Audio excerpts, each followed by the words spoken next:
Bonsoir. Nous allons commencer notre premier cours sur la gestion des projets d'audit.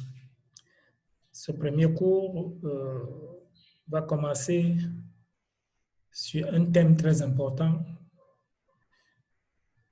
comprendre la notion d'audit. Ce thème est un préalable très important pour comprendre la suite. Parce que, comme vous le savez, l'audit est une discipline. Et comme toute discipline, avant de l'aborder, il est très important de comprendre, de maîtriser les terminologies, d'apprendre à parler le langage du secteur. Parce que, vous le savez également, dans toute science, la maîtrise des terminologies passe avant la maîtrise des techniques. Ici, dans cette formation, nous allons nous familiariser, aider nos apprenants à dominer, à s'approprier les terminologies qui ont cours dans le secteur de l'audit. C'est pour cela que nous parlerons de définition, nous traiterons de l'objet, des objectifs, des enjeux et tous les autres aspects clés, n'est-ce pas, qui permettent de dominer le champ de l'audit. Alors,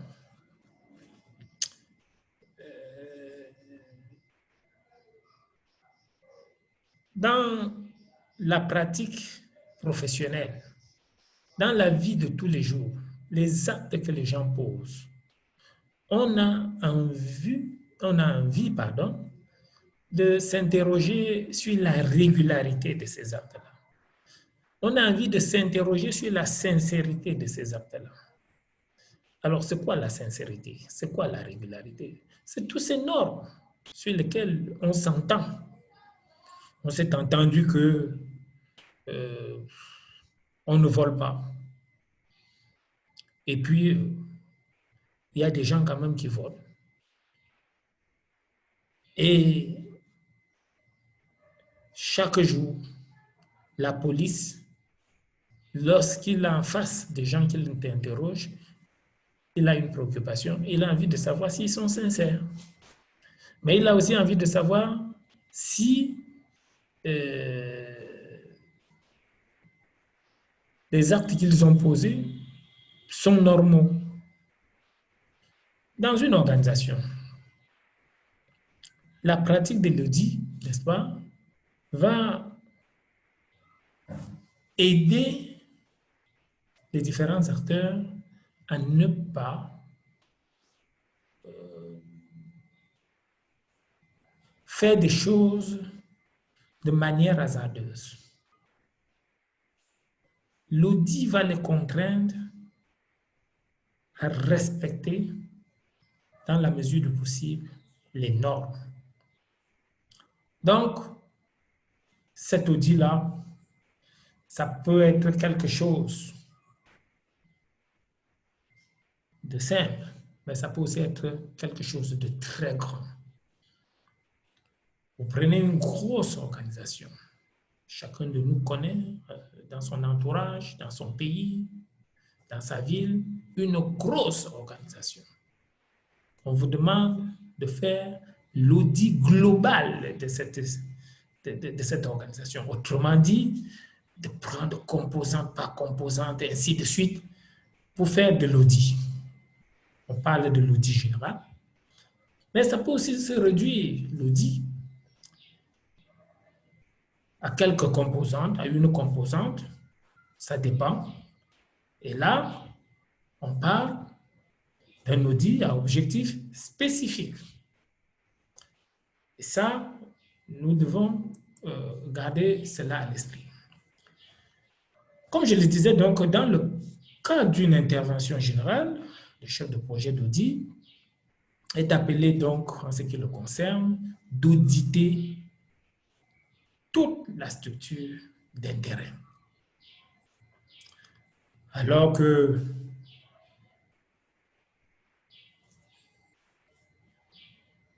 dans le cadre d'une intervention spécifique, il sera tout simplement appelé à se concentrer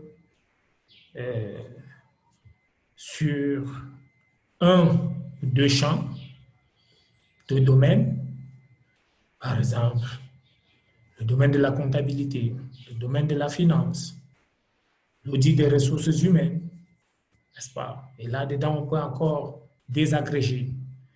Il peut être appelé tout simplement à regarder l'audit des systèmes d'information. Voilà, quelle que soit la situation, il sera appelé à utiliser l'audit comme un outil. Et comme outil, il est applicable dans tous les secteurs de la vie économique. Ça, c'est une révolution. L'application de l'audit dans tous les secteurs de la vie socio-économique. Pendant longtemps, lorsqu'on disait audit, on pensait comptabilité.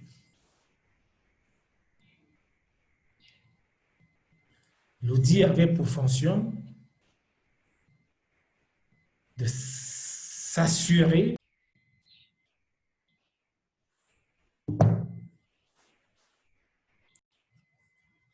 voilà, on s'excuse, on a été un peu victime d'une coupure électrique et ça a fait un petit incident. Donc, avant cet incident, je disais que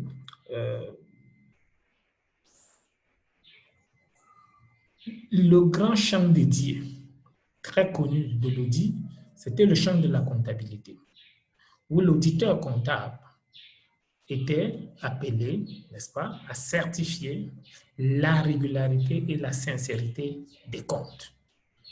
Aujourd'hui, l'audit n'est plus l'apanage des experts comptables. C'est tous les secteurs de la vie socio-économique qui sont concernés. Si vous êtes un expert en système d'information, vous pouvez conduire des audits des systèmes d'information. Rien ne vous empêche. Vous êtes un expert médical, vous pouvez conduire les audits médicaux. Donc, l'autre chose qui est très importante à savoir, c'est que l'audit n'est pas là pour remplacer les outils classiques de gestion. Non. L'audit est là pour aider les gestionnaires à consolider leurs outils, chacun dans son domaine. C'est extrêmement important de le savoir.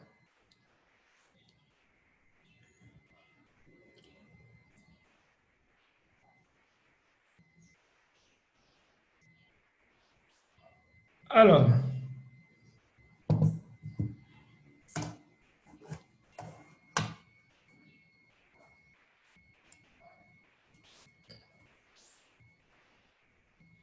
le champ donc de l'audit aujourd'hui est très vaste.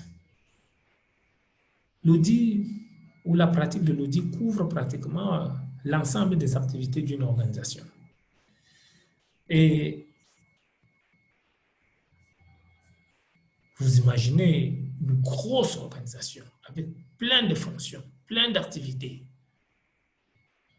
lorsqu'on doit mener l'audit d'une telle organisation, ce n'est pas facile. Je vous ai dit,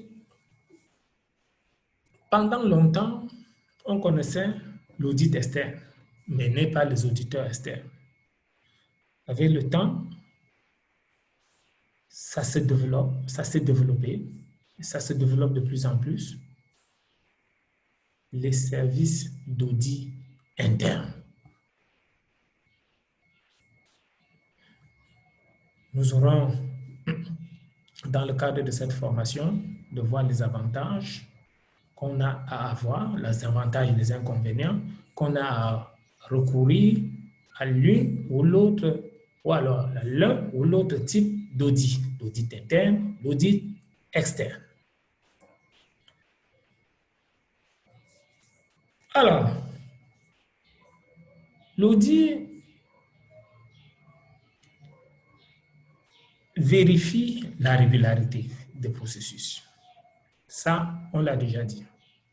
Mais l'audit se soucie aussi de l'évaluation de l'efficacité et de l'efficience. Ça, est-ce que les objectifs ont été atteints? Est-ce que ces objectifs ont été atteints au moindre coût? L'auditeur se pose ces différentes questions et développe les outils pour répondre de manière sincère à ces différentes questions. Alors, l'audit cherche à déterminer si les politiques, si les procédures sont suivies ou respectées, si les normes établies sont respectées, si les ressources que l'on utilise, on le fait de façon économique. Est-ce qu'il n'y a pas de gaspillage? Et enfin, l'audit s'interroge sur l'atteinte des objectifs de l'organisation. Alors, l'audit, c'est un état d'esprit, mais c'est aussi un savoir-faire. C'est un métier. Donc, il peut être perçu sous plusieurs angles.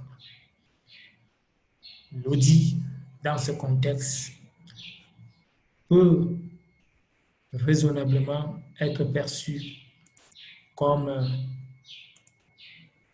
un ensemble de techniques. Un ensemble de techniques qui permettent d'analyser et d'évaluer les méthodes d'une organisation. C'est une activité de conseil qui consiste en une expertise par un agent compétent et impartial et un jugement nécessaire sur l'organisation, la procédure et les opérations quelconques de l'entité. L'entité, c'est l'organisation, bien sûr. Alors, toujours dans cette mouvance,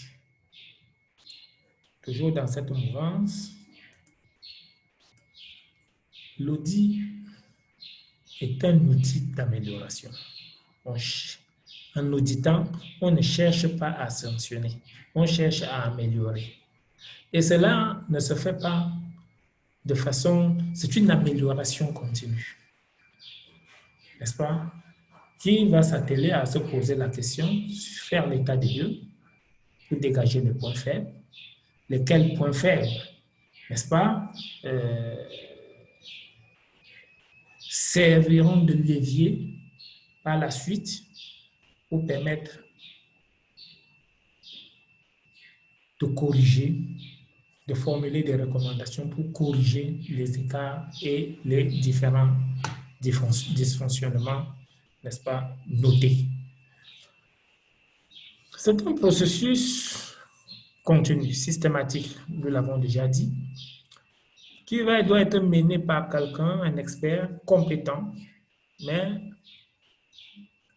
indépendant aussi, qui doit chercher à se documenter. Lesquels documents sont, pour la plupart du temps, les documents de preuve. L'auditeur, nous l'avons déjà dit, travaille sur des faits. Il s'attache notamment à révéler les anomalies et les risques qui sont susceptibles, s'ils se produisent, de plomber l'organisation. N'est-ce pas? Et ça, ce n'est pas un travail aisé. Il doit écouter de nombreux acteurs. Nous sommes tous d'accord pour reconnaître que écouter, ce n'est pas simple. Or, l'auditeur doit faire preuve d'une grande capacité d'écoute. Au terme de cette première partie donc consacrée au thème comprendre la notion d'audit, nous pouvons retenir que le champ de l'audit est très vaste et que l'audit peut être perçu sous plusieurs angles, sous plusieurs aspects. Dans la suite, nous allons poursuivre notre propos en s'attardant sur l'utilité et les spécificités de l'audit. En quoi l'audit est utile? Qu'est-ce qui fait la spécificité de l'audit par rapport aux outils traditionnels de gestion et dont nous avons dit qu'ils n'avaient pas vocation à les substituer? Merci de votre très aimable attention et à très bientôt. Merci.